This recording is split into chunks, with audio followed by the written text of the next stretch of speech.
Pagi ini kita akan belajar firman Tuhan yang saya siapkan bagi kita semua. Dan teks kita terambil dalam kitab Ayub. Kitab Ayub pasal 1 ayat 1 sampai ayat yang kelima. Demikian bunyi firman Tuhan. Ada seorang laki-laki di tanah Uz bernama Ayub. Orang itu saleh dan jujur. Ia takut akan Allah dan menjauhi kejahatan.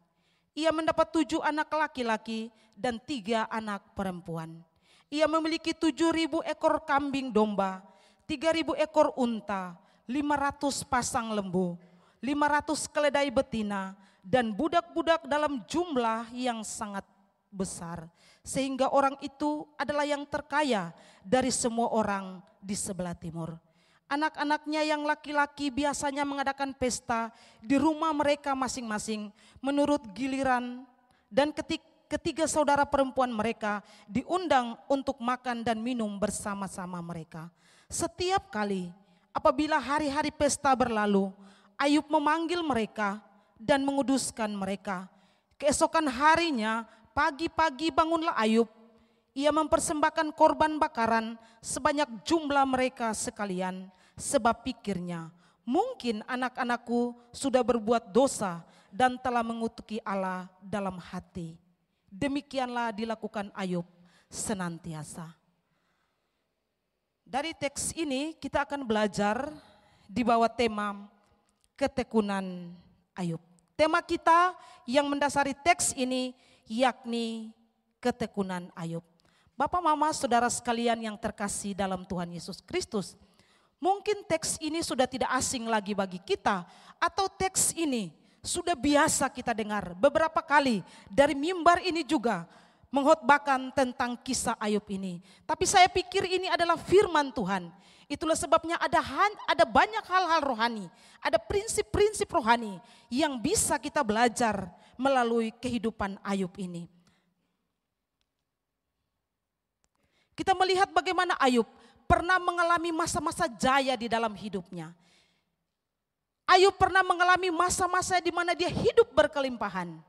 Dia pernah lalui itu, dia pernah alami itu. Tapi juga dia pernah ada di masa-masa di mana dia begitu menderita, bahkan segala sesuatu hilang dari hidupnya. Dan pagi ini Bapak Ibu Saudara sekalian, berdasarkan teks kita akan melihat bersama.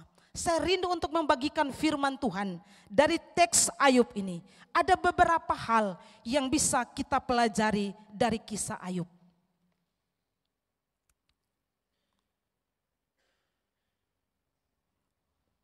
Bapak Ibu coba perhatikan gambar ini. Pernah lihat gambar ini?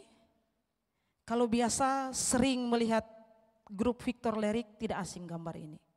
Saya juga mengambil gambar ini dari grup itu, dan ada pernyataan setelah gambar ini yang bagus.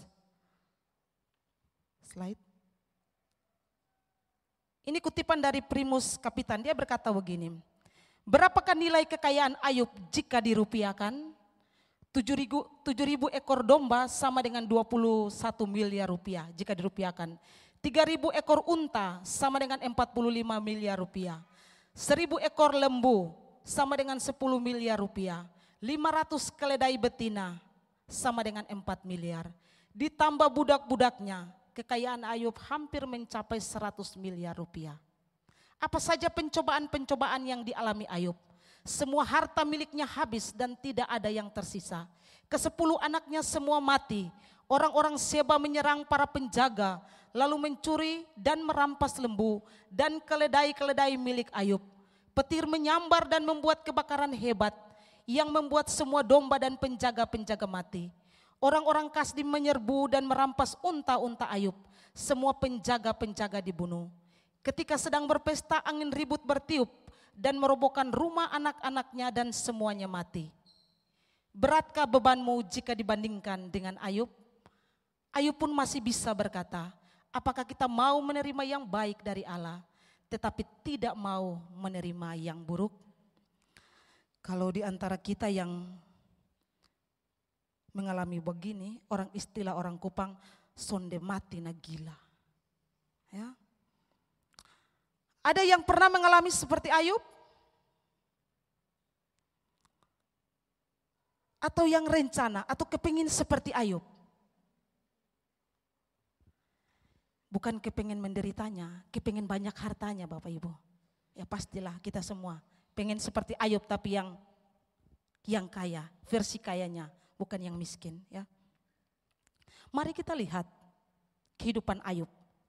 Bagian pertama yang kita belajar dari Ayub, yaitu kita belajar tentang kehidupan Ayub. Apa yang kita bisa belajar dari kehidupan Ayub?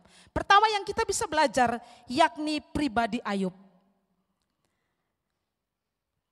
Sebagian para penafsir mengatakan bahwa Ayub ini hidup itu sejaman dengan Abraham. Sekitar 2000 sampai 1800 tahun sebelum Masehi. Dan Alkitab mencatat bahwa dia tinggal di kampung yang bernama Uz. Ayub memiliki pribadi yang berbeda dengan orang-orang di sekitarnya. Alkitab memberikan keterangan kepada kita. Kalau kita belajar secara baik teks kita atau kisah Ayub, Alkitab menjelaskan secara detail bagaimana karakter Ayub, bagaimana sikap Ayub, bagaimana kehidupan Ayub. Di dalam pasal yang ke-1 ayat 1 dikatakan, ada seorang laki-laki di tanah Uz bernama Ayub, seorang yang saleh, jujur, takut akan Allah dan menjauhi kejahatan. Wah, luar biasa. Ini pria-pria idaman. Jujur, saleh, takut Tuhan, menjauhi kejahatan, kaya lagi. Siapa yang tidak suka ya? Kalau yang masih muda-muda pasti kepengen seperti ini. Kalau bisa dapat jodoh seperti Ayub ini. Bukan hanya itu, bukan saja catatan Alkitab tentang pribadi Ayub, tetapi ini juga dijelaskan dari ucapan Allah ketika berbicara dalam percakapan dengan iblis. Ayub pasal 1 ayat yang ke-8. Lalu bertanyalah Tuhan kepada iblis, apakah engkau memperhatikan hambaku Ayub? Sebab tiada seorang pun di bumi seperti dia, yang demikian saleh dan jujur, yang takut akan Allah dan menjauhi kejahatan. Keterangan daripada Allah sendiri. Allah bersaksi sendiri tentang Ayub. Siapa dia? Dia orang yang jujur, dia orang yang saleh, dia takut akan Allah dan menjauhi kejahatan. Inilah pribadi Ayub. Kita melihat bahwa bukan saja keterangan firman Tuhan, tetapi juga pernyataan Allah sendiri bagaimana pribadi seorang Ayub. Bapak Ibu, ini bukan berarti bahwa Ayub tanpa dosa. Ayub adalah manusia, dia seperti saya dan Bapak Ibu sekalian. Itu berarti dia juga berdosa seperti kita. Tetapi di sini keterangan firman Tuhan, dia berbeda daripada orang-orang yang hidup sesamaan dengan dia. Dia berbeda dari orang-orang yang hidup di tanah Uz pada waktu itu. Bahwa dia adalah orang yang jujur, saleh dan takut akan Tuhan. Bapak Ibu, pribadi Ayub ini pribadi yang langka ya, berhidup. Sangat dengan kehidupan kita. Bukan kayanya, tapi karakter hidup. Sangat jauh berbeda. Dan pribadi-pribadi seperti Ayub ini pribadi yang langka. Mungkin pada zaman itu langka, tapi juga pada zaman sekarang langka orang-orang seperti Ayub. Karakter seperti Ayub yang bisa kita dapatkan di zaman sekarang ini. Ayub dikatakan dia saleh. Apa maksud kesalehan daripada Ayub ini? Seorang penulis buku bernama Beach, dia mengungkapkan begini. Ungkapan saleh itu syarat dengan makna. Artinya Ayub tulus, memiliki integritas, mengasihi Allah dengan sepenuh hati, dan pasrah menggantungkan dirinya hanya kepada Allah. Ayub adalah konglomerat pada zamannya, namun ia tidak menganggap miliknya itu adalah segalanya. Tentu dia menikmati semua itu dengan senang hati dan rasa syukur kepada Tuhan. Tetapi bagi Ayub, kekayaan terbesar ialah kedekatannya pada Allah yang justru menyebabkan ia disebut saleh. Kesalehan Ayub itu menunjukkan bagaimana integritas dia sebagai seorang yang benar di hadapan Tuhan. Benar dalam arti seorang yang sungguh-sungguh beriman kepada Tuhan. Itu karakter Ayub. Bergelimpangan harta, memiliki karakter yang berkualitas di hadapan Tuhan. Memiliki kekayaan yang tidak sedikit jumlahnya, ternak dan juga para budak.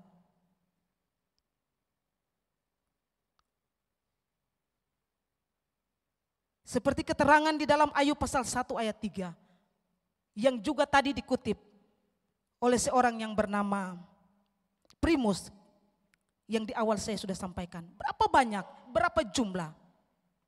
Ya, itu Ayub. Ayub adalah sang konglomerat itu. Pribadinya adalah pribadi yang luar biasa. Dia punya karakter, dia punya integritas diri yang baik di hadapan Tuhan. Itu menyangkut pribadi Ayub.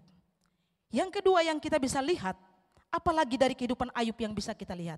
Yang berikut adalah Ayub sebagai seorang ayah. Peran dia sebagai seorang ayah. Kalau kita melihat di dalam teks kita akan menemukan bahwa Ayub bukan saja secara karakter di hadapan Tuhan, tetapi dia bertindak sebagai seorang ayah dan juga sebagai seorang imam, di mana dia begitu menjaga keluarganya supaya hidup kudus di hadapan Tuhan.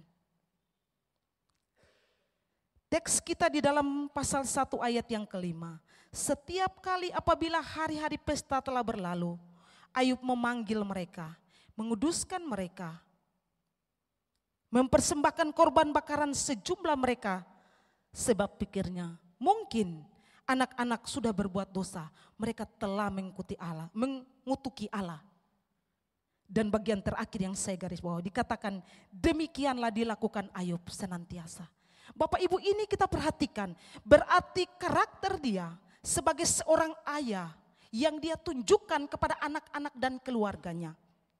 Dia tahu ketika anak-anaknya berpesta, dia tidak membatasi mereka, dia tidak menghalangi mereka. Tapi dia juga berpikir sebagai seorang ayah, mungkin saja dalam pesta itu anak-anak saya bisa berbuat dosa terhadap Allah. Dan karena itu apa yang dia lakukan? Dia mempersembahkan korban kepada Allah untuk anak-anaknya. Sikap Ayub di mana dia begitu menjaga hubungan baiknya dengan Allah, bahkan untuk satu keluarganya, untuk anak-anaknya. Komentar lagi dari Cebit, dia katakan begini, pada satu sisi Ayub memahami betapa terbuka kemungkinan anak-anaknya berpesta ria dengan tanpa sadar melakukan sesuatu yang melanggar hukum Allah. Kendati demikian, ia tidak bersungguh-sungguh mencela mereka. Malah ia mengizinkan mereka mengadakan pesta. Ia tidak mencari-cari kesalahan anak-anak itu dan tidak mencampuri kegiatan mereka. Pada sisi lain, Ayub tidak terlepas-lepas tangan sama sekali. Itulah sebabnya setiap kali mereka berpesta, ia membawa mereka ke mezbah. Hewan kurban yang terbakar, mengepul, memberikan pelajaran yang sangat mengesankan. Pesta ria mereka tidak boleh mengganggu hubungan baik mereka dengan Tuhan. Beberapa hari yang lalu kami ibadah rumah tangga di keluarga Ibu Dokter Nita. Firman Tuhan disampaikan oleh Ibu Dokter Ida dan beliau juga membahas bagaimana seharusnya sikap seorang ayah di dalam mendidik anak-anaknya. Di sini komentar daripada Beach, dia mengatakan bahwa Ayub tidak melarang mereka, dia tidak mengekang mereka, bahkan dia tidak mencari-cari kesalahan mereka supaya memarahi mereka sebelum dia mempersembahkan korban. Dia tidak lakukan itu. Tetapi dia berpikir, dia begitu memproteksi anak-anaknya supaya jangan-jangan ketika mereka melakukan pesta itu, mungkin mereka berdosa dengan mereka mengutuki Allah atau melakukan sesuatu yang bertentangan dengan hukum Allah dan dia mempersembahkan korban kepada Allah. Satu bentuk daripada takut akan Tuhan yang Ayub tunjukkan, itu dia buktikan bukan kepada dirinya sendiri, tetapi juga dia tunjukkan kepada keluarganya, kepada anak-anaknya. Komentar daripada Wycliffe Bible mengatakan demikian, sadar akan Allahnya baik pada masa baik maupun tidak baik, Ayub dengan setia melaksanakan tugasnya sebagai imam dalam keluarganya. Ayub bukan sekedar melaksanakan tugas itu secara lahiriah, sebab Ayub mengetahui bahwa akar dosa ada di dalam hati manusia Dan sebagai orang yang bukan sekedar moralis, Ayub mengetahui karena sudah dijelaskan dalam penyataan penebusan khusus bahwa tidak ada pengampunan dosa tanpa penumpahan darah. Jadi menjelaskan bahwa benar-benar dia bukan secara moral hidupnya benar di depan masyarakat, tetapi dalam hubungannya dengan Tuhan, dia sadar bahwa untuk supaya dosa itu ditebus harus ada yang dikorbankan. Ayub tahu benar akan hal itu. Menurut penyataan ilahi yang dia dapatkan, itulah sebabnya dia bertindak sebagai imam, di mana dia membawa persembahan kepada Allah untuk dosa-dosa yang dalam tanda kutip mungkin telah dilakukan oleh anak-anaknya. Ayub begitu luar biasa. Berapa banyak daripada kita, orang-orang Kristen, bapak-bapak di dalam gereja, apa yang kita lakukan dalam keluarga kita ketika kita mendidik anak? Apa sebenarnya dasar kita mendidik anak-anak kita? Seperti apa cara kita mendidik anak-anak kita? Bisakah kita menjadi imam yang baik bagi keluarga kita, bagi anak-anak kita atau tidak? Ini yang Ayub lakukan. Ayub sebagai seorang ayah, dia telah melakukan tugasnya dengan baik di hadapan manusia. Bukan ditampilkan secara karakter untuk dilihat orang, tetapi dalam hubungan dengan Tuhan dia membuktikan itu. Itu bagian kedua. Yang ketiga, dari kehidupan Ayub ini, apa yang bisa kita lihat? Yang berikut yang kita bisa lihat, yaitu serangan iblis terhadap Ayub.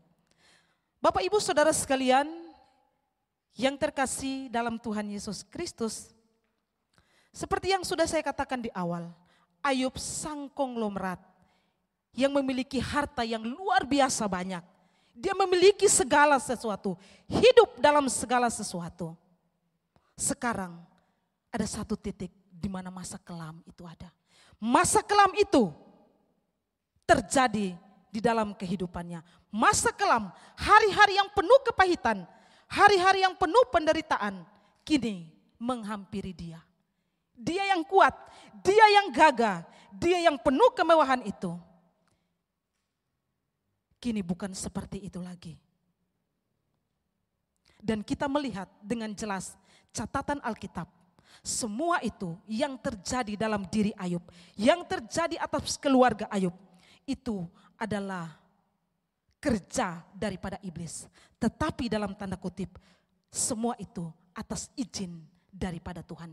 Iblis tidak mungkin melakukan hal itu kalau iblis tidak mendapatkan izin daripada Allah. Allah memberi izin, itulah sebabnya iblis dengan begitu gencar menghancurkan kehidupan Ayub. Ayub pasal 1 ayat 12.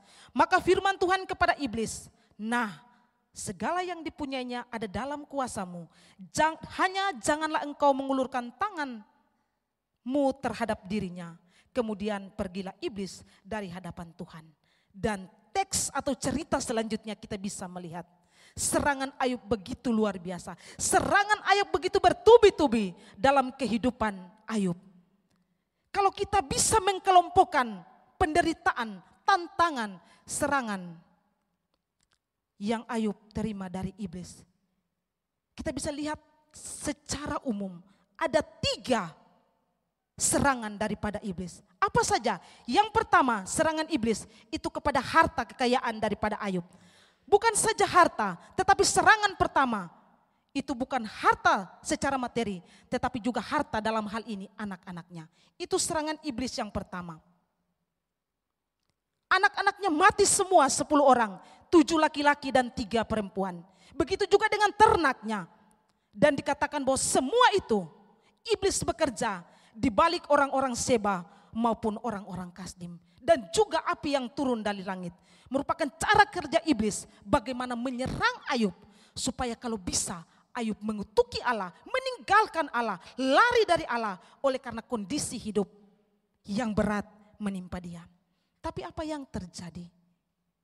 Ayub tetap menyembah kepada Tuhan. Dalam kondisi yang begitu pahit di hidupnya, dia tetap menyembah kepada Allah. Ini satu hal yang luar biasa. Memang kehidupannya, catatan pribadinya, karakternya betul-betul ditunjukkan oleh Ayub. Dia tetap menyembah Tuhan sekalipun dia ada dalam kondisi demikian. Satu pernyataan indah yang Ayub keluarkan. Tuhan yang beri, Tuhan yang mengambil. Terpujilah nama Tuhan.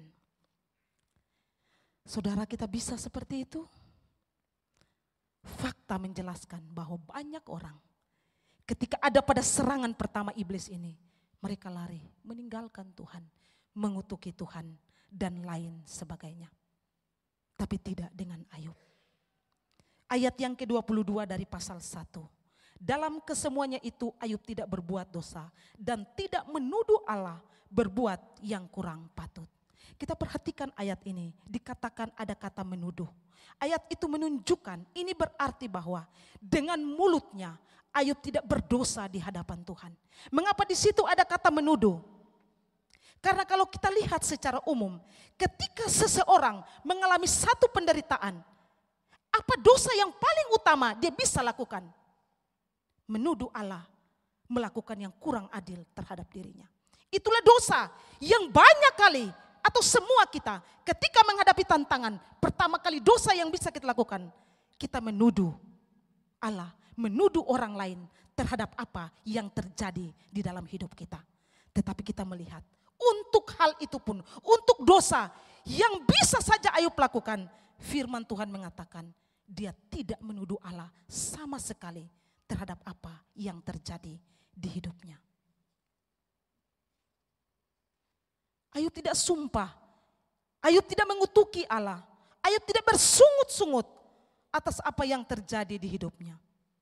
Kalau kita melihat teks dalam pasal 1, pasal 2, pasal 3, itu memang terlihat karakter Ayub ditunjukkan. Tapi dalam perjalanan ketika teman-temannya datang, kita melihat bahwa Ayub juga mengalami kegoncangan. Dan dia bertanya tentang bagaimana keadilan Tuhan terhadap hidupnya. Tapi di awal-awal, pasal-pasal ini awal menunjukkan bahwa Ayub sama sekali ketika menghadapi hal itu, dia tidak berdosa dengan mulutnya. Dia tidak mengutuki Allah. Dia tidak menuduh Allah melakukan yang tidak baik di dalam hidupnya. Bagaimana? Banyak kita tidak terlepas dari dosa ini. Seperti yang saya katakan tadi. Ketika kita menghadapi persoalan, ketika kita ada dalam titik terberat di dalam hidup, hal pertama, dosa yang bisa kita buat yang pertama, kita menuduh ada orang lain, ada oknum lain, atau Allah menjadi tidak adil terhadap apa yang terjadi di hidup kita. Sekali lagi, dia menyembah Tuhan, dia tidak berdosa dengan mengutuki Allah. Dan lagi-lagi, Tuhan memberikan pujian kepada dia. Mari kita lihat perbandingan. Di dalam Ayub pasal 1 ayat 8, itu pujian Tuhan hanya berikan sampai sebatas dia tidak melakukan kejahatan. Tetapi di dalam pasal 2 ayat yang ketiga, itu ada tambahan pujian dari Tuhan kepada Ayub. Ia tetap tekun dalam kesalehannya, meskipun engkau telah membujuk aku melawan dia untuk mencelakakannya tanpa alasan. Pujian Tuhan datang lagi. Tadi pujian Tuhan di awal, kedua pujian Tuhan, tapi pujiannya meningkat. Sekalipun dia dicelakai tanpa alasan, tapi dia tetap saleh dan benar. Bukankah ini satu hal yang luar biasa? Dalam pandangan Tuhan, Tuhan melihat Ayub memiliki pribadi dan karakter yang benar, yang tulus, yang sungguh-sungguh. Dia mempraktekkan itu di dalam hidup, dalam hubungannya dengan Allah.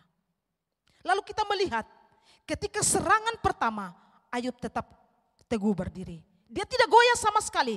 Dia tidak lari meninggalkan Tuhan. Sekalipun hartanya sudah habis. Dia tidak punya apa-apa sama sekali.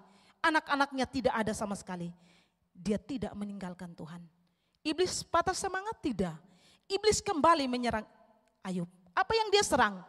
Serangan yang berikut adalah penderitaan yang dia berikan kepada Ayub. Ayub pasal 2 ayat yang ke-7. Kemudian iblis pergi dari hadapan Tuhan. Lalu ditimpakannya Ayub dengan bara yang busuk dari telapak kakinya sampai ke batu kepalanya. Saudara, penderitaan bukan saja anak-anaknya, hartanya, tapi dirinya sendiri. Penderitaan yang begitu luar biasa. Ayub tidak menyerah. Ayub tidak meninggalkan Tuhan. Ayub tidak lari dari hadapan Tuhan. Dia tetap percaya Allah berdaulat di atas hidupnya. Lalu serangan yang berikut yang tidak kalah, bahkan ini begitu menyakitkan. Serangan dari istrinya sendiri. Ya kita ya, hai para wanita-wanita. Ini serangan iblis yang paling dahsyat. Di serangan pertama dia tidak membunuh istrinya bersama dengan anak-anaknya. Dia simpan istrinya untuk serangan yang ini. Apa serangannya? Ayub pasal 2 ayat yang ke-9. Maka berkatalah istrinya kepadanya, masih bertekunkah engkau dalam kesalehanmu? Kutukilah Allahmu dan matilah. Kutuk sudah dan mati sudah. Saudara, kita bisa melihat, disinilah satu hal yang kita bisa melihat, kejujuran Alkitab ketika memberikan keterangan, entah keterangan itu baik terhadap orang itu ataupun buruk. Alkitab secara jujur menuliskan hal itu. Tentang istri. Ternyata waktu dalam kelimpahan dia bersama-sama. Tapi sayang, dia tidak mau bersama-sama dengan Ayub. Ketika Ayub dalam kondisi yang malang. Kalau kita bandingkan kisah daripada istri yang begitu luar biasa, jahat di hadapan Tuhan. Kalau kita baca di dalam Amsal 31 ayat 10 sampai ayat yang 31, itu kita mendapat cerita yang begitu indah tentang seorang wanita, seorang istri yang cakap. Siapakah mendapatkannya? Dia seperti permata, wah luar biasa. Amsal menjelaskan tentang wanita itu, dia seperti permata. Ketika seorang mendapatkannya, dia begitu berbahagia. Saudara, tapi di sisi lain bicara tentang istri yang tidak kalah jahatnya seperti setan. Saudara, hai istri-istri, kita ada di mana? Saudara ada di posisi seperti apa?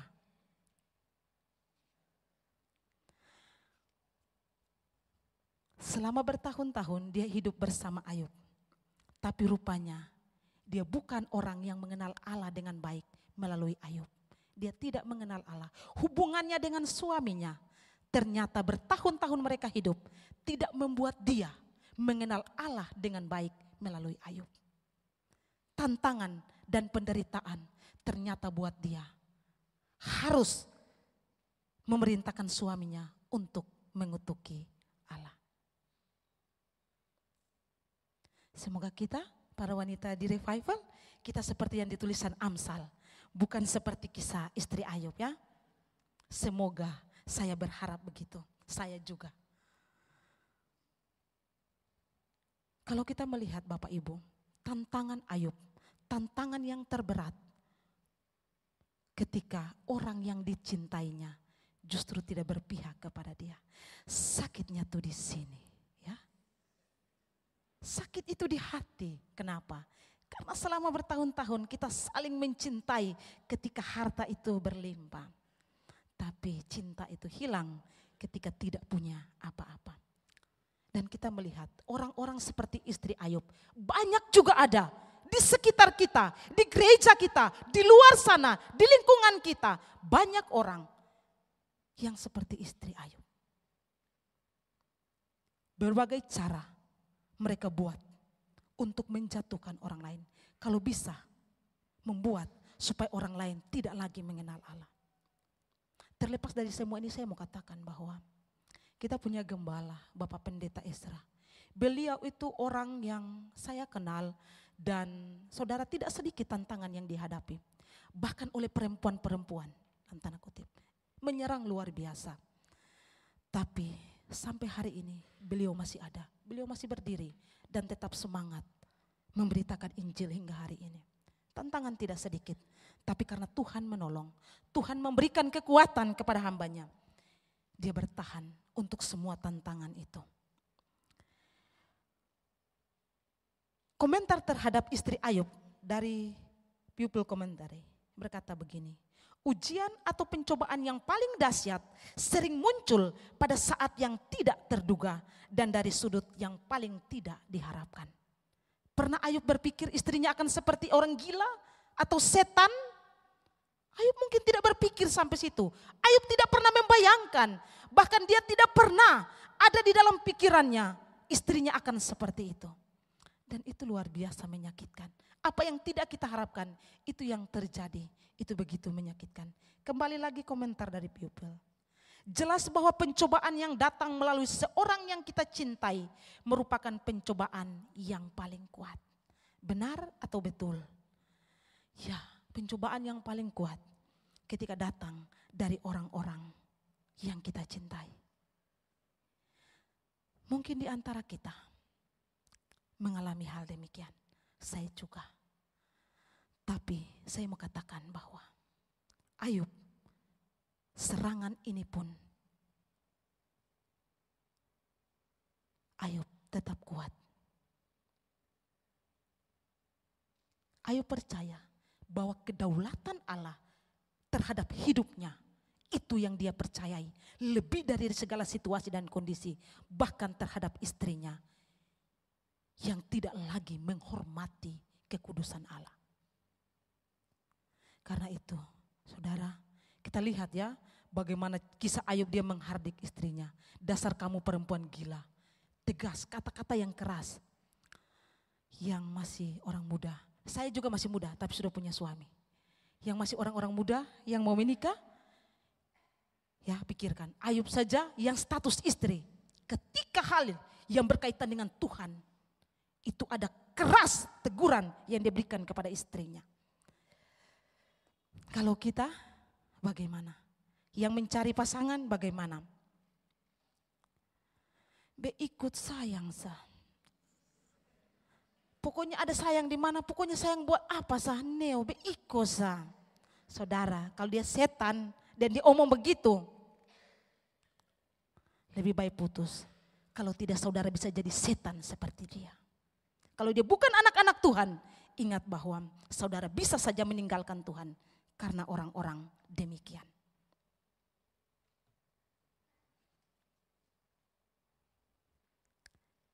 Ketika semua tantangan itu Ayub alami. Apa pernyataan Ayub? Sekali lagi saya mengutip Ayub pasal 2 ayat yang ke-10b. Apakah kita menerima yang baik dari Allah tetapi tidak mau menerima yang buruk? Bagaimana dengan kita? Yang baik sajakah? Berkat-berkat secara jasmani sajakah yang kita mau terima, tapi yang buruk tidak?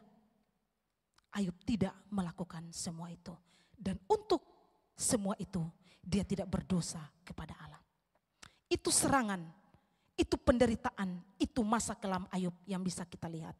Lalu dari kehidupan Ayub, apalagi yang bisa kita lihat? Yang kita bisa lihat yang terakhir dari kehidupan Ayub, yakni akhir kisah Ayub. Ternyata Bapak Ibu, akhir kisah Ayub begitu luar biasa. Ayub pasal 42 ayat yang ke-10. Lalu Tuhan memulihkan keadaan Ayub setelah ia meminta doa untuk sahabat-sahabatnya. Dan Tuhan memberikan kepada Ayub 2 kali lipat dari segala kepunyaannya dahulu. Saudara, 2 kali lipat. Ingat ya, punya karakter yang berkualitas di hadapan Tuhan. Tuhan memberikan itu kepada dia.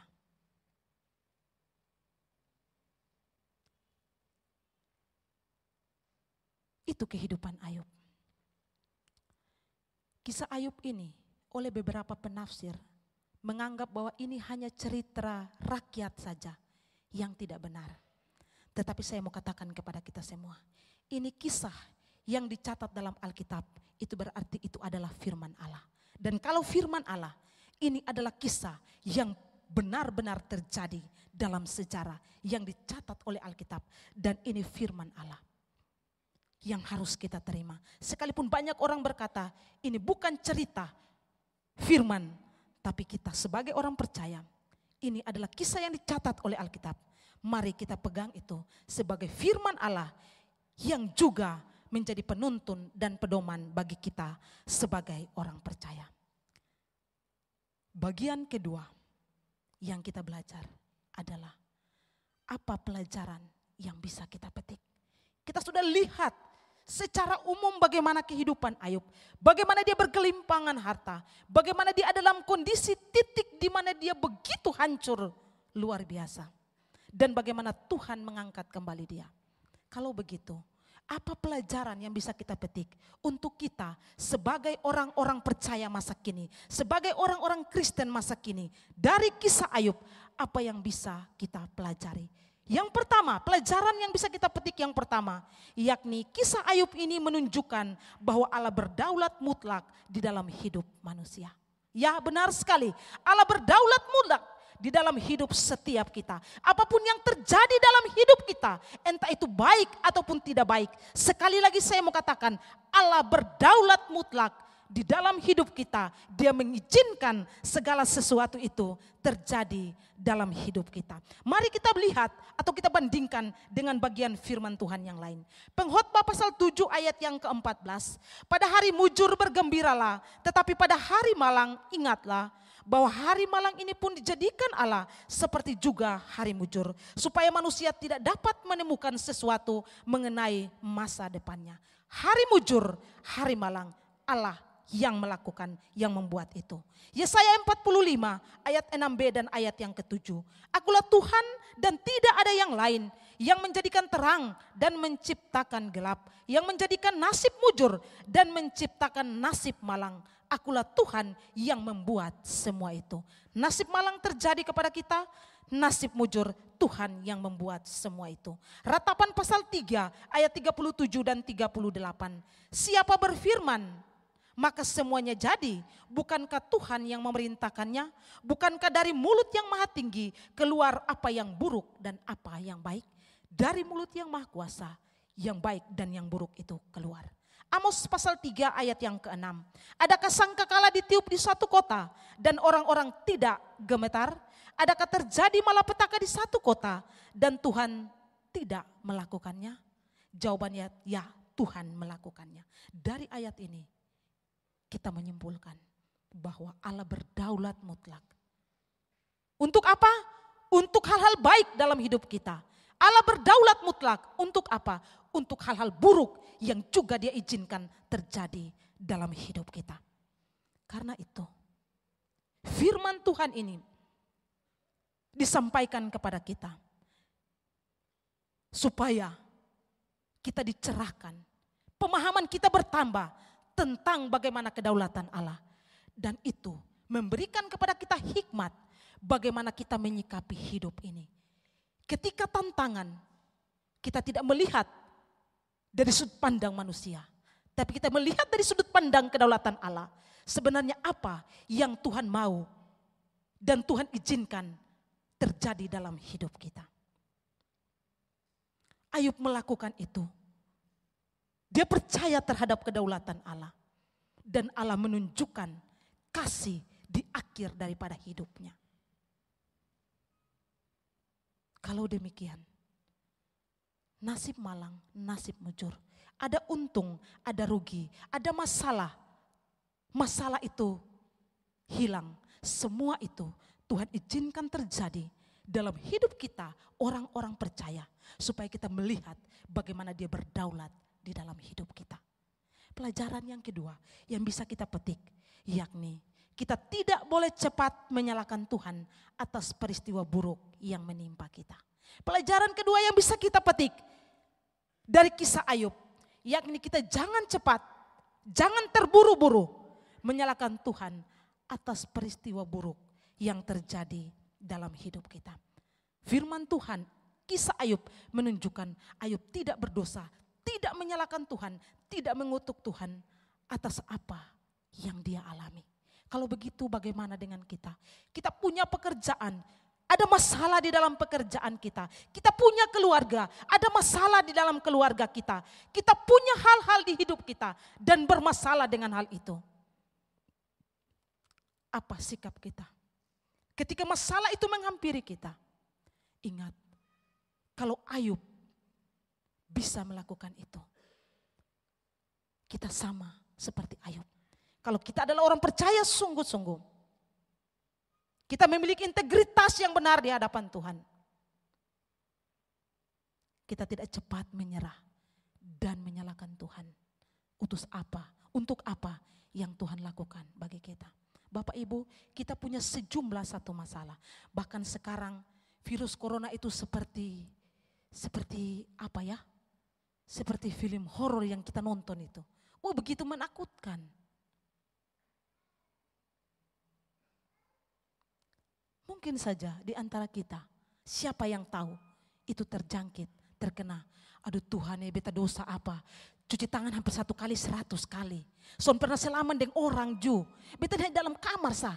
Tapi kenapa kok ini barang ada di beta? Tuhan yang tidak adil atas apa yang menimpa kita. Jangan cepat menyalahkan Tuhan.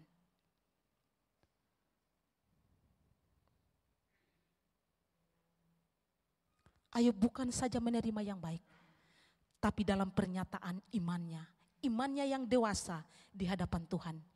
Dia bukan saja menerima apa yang baik, tapi iman yang dewasa adalah mampu menerima bahkan untuk hal buruk di dalam hidup.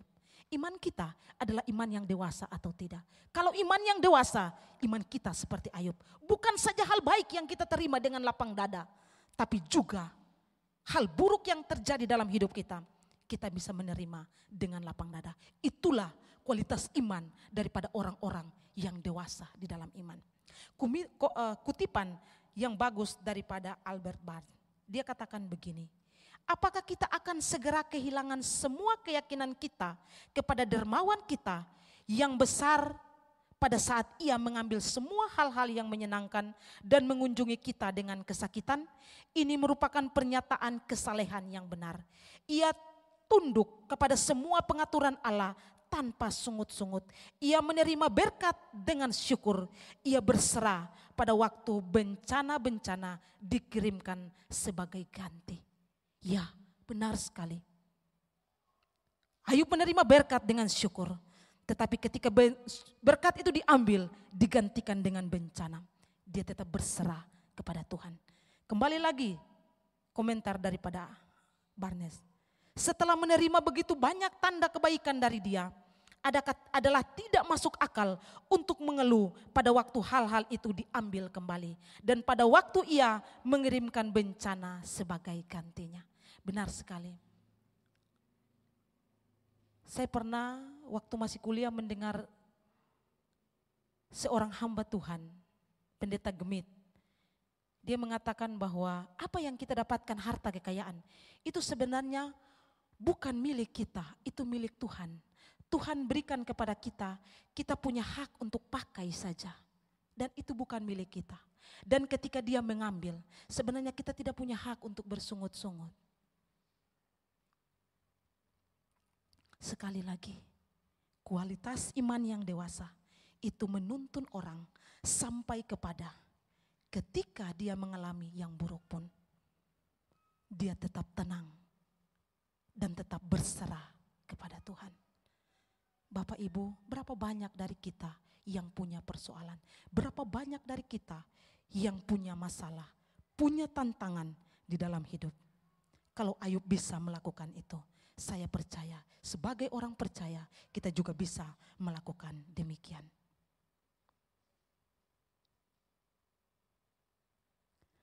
Pelajaran yang ketiga. Apa pelajaran lagi yang bisa kita melihat dari kisah Ayub? Pelajaran ketiga yaitu kita jangan meninggalkan iman hanya karena serangan iblis. Sekali lagi, serangan iblis itu pasti ada. Hidup ini bukan aman, sehat dan baik saja. Serangan iblis itu pasti ada. Tapi pelajaran yang bisa kita terima, yang bisa kita petik adalah jangan meninggalkan iman kita hanya karena serangan iblis. Siapa di antara kita yang tidak punya, yang tidak kena serangan iblis, yang tidak punya tantangan dalam hidup? Namun serangan itu bukan alasan bagi kita. Serangan itu bukan menjadi penyebab bagi kita meninggalkan Tuhan. Tuhan yang selama bertahun-tahun hidup, tidak ada yang bisa dibanggakan. Saya pindah ke agama lain, saya pasti kaya dan benar. Ketika dia pindah dia kaya raya. Saudara, kaya secara jasmani, tapi penderitaan kekal pasti dia terima. Iblis begitu cerdik, dia begitu pandai. Dia akan membuat serangan sebisa mungkin kita meninggalkan iman kita. Kita meninggalkan Tuhan yang selama ini tidak pernah meninggalkan kita. Kita meninggalkan Tuhan yang selama ini mengasihi kita. Kita meninggalkan Tuhan yang telah memberikan hidupnya bagi kita. Karena itu saya mau katakan Bapak Ibu, orang-orang yang begitu banyak tadinya dalam iman Kristen, tapi akhirnya ketika serangan itu datang, mereka lalu meninggalkan Tuhan. Apa yang menjadi penyebab? Saya mau katakan begini kepada kita semua. Kalau kita punya iman yang benar di dalam Tuhan, kalau kita punya iman yang benar di hadapan Tuhan, kita punya iman yang sejati di dalam Tuhan, saya percaya apapun serangan iblis itu tidak membuat kita untuk lari daripadanya. Mengapa saya katakan demikian? Karena dia, Yesus, yang memberikan iman itu di hati kita, dia berjanji itu. Yohanes 10 ayat yang ke-28. Dan aku memberikan hidup yang kekal kepada mereka, dan mereka pasti tidak akan binasa sampai selama-lamanya, dan seorang pun tidak akan merebut mereka dari tanganku. Kita ada di dalam tangan Allah. Kita yang sungguh-sungguh memiliki iman sejati, sekali lagi saya mau katakan, kita ada di dalam tangan Allah. Apapun kondisi dan serangan iblis bertubi-tubi dalam hidup kita, itu tidak membuat kita lepas dari tangan Allah. Sekali dia memegang tangan kita, selamanya dia pegang tangan kita. Demikian juga sebaliknya. Kalau kita bukan punya iman yang sejati, kita bukan punya iman yang benar di dalam Tuhan, saya mau katakan, sesaleh apapun hidup saudara, sebaik apapun kualitas rohani saudara, saya mau katakan, suatu saat nanti, lambat atau cepat, saudara bisa meninggalkan Tuhan. Ketika ada tantangan, ketika ada persoalan, ketika serangan iblis itu datang. Karena itu saya mau katakan, sekarang masing-masing kita pikirkan, iman saya adalah iman yang sejati, iman yang benar di hadapan Tuhan. Ataukah selama ini saya kelihatan rohani-rohani saja, tapi sebenarnya saya tidak punya iman yang benar di hadapan Tuhan. Selidiki hati kita masing-masing dan tanyakan, apakah saya sudah sungguh-sungguh beriman atau tidak. Kalau kita tidak sungguh-sungguh beriman, ingat sekali lagi, sesaleh apapun hidup saudara, serohani apapun hidup saudara, saudara bisa meninggalkan Tuhan ketika serangan iblis itu datang kepada saudara. Kita orang percaya, tetap kuat di dalam iman kita. Tuhan memegang kita. Jangan karena serangan iblis kita lari daripada Tuhan. Pelajaran terakhir dari kisah Ayub yang bisa kita lihat, yaitu bagi orang beriman di akhir penderitaan akan ada hal baik yang Allah berikan bagi kita. Sekali lagi, bagi orang beriman di akhir daripada penderitaan, tantangan, masalah, persoalan hidup, ada hal baik yang Allah mau kerjakan bagi kita. Kita sudah melihat kisah Ayub, tantangan yang luar biasa. Tapi bagaimana di dalam kesalehannya dia tetap bertekun di dalam Tuhan dengan satu pengharapan dan kepercayaannya, Allah berdaulat mutlak atas hidupnya. Dan kita melihat akhir hidup daripada Ayub, dia tidak hidup dalam penderitaannya sampai dia mati. Tetapi ayat yang sudah kita lihat tadi, pasal 42, ada akhir yang baik yang Allah berikan kepada Ayub. Dan kita bisa melihat catatan daripada kitab Ayub.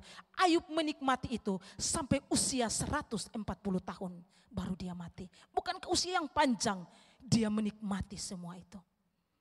Ada hal baik, ada hal buruk. Tetapi di akhir daripada hal buruk, ada hal baik yang Tuhan izinkan terjadi dalam hidup Ayub. Lalu bagaimana dengan kita sebagai orang percaya? Apakah janji Tuhan juga bagi kita? Sebagaimana nats pembimbing kita, Roma 8 ayat 28. Kita tahu sekarang Allah turut bekerja dalam segala sesuatu untuk mendatangkan kebaikan bagi mereka yang mengasihi Dia, yaitu bagi mereka yang terpanggil sesuai dengan rencana Allah. Ya, janji ini bagi kita orang beriman. Di akhir daripada segala sesuatu yang Tuhan izinkan terjadi. Segala sesuatu itu apa? Bukan baik-baik saja. Termasuk di dalamnya ada kemalangan, ada kerugian, ada sakit penyakit, ada persoalan, ada tantangan. Tapi sekali lagi firman Tuhan berkata, ada akhir yang baik bagi orang yang percaya kepada Tuhan.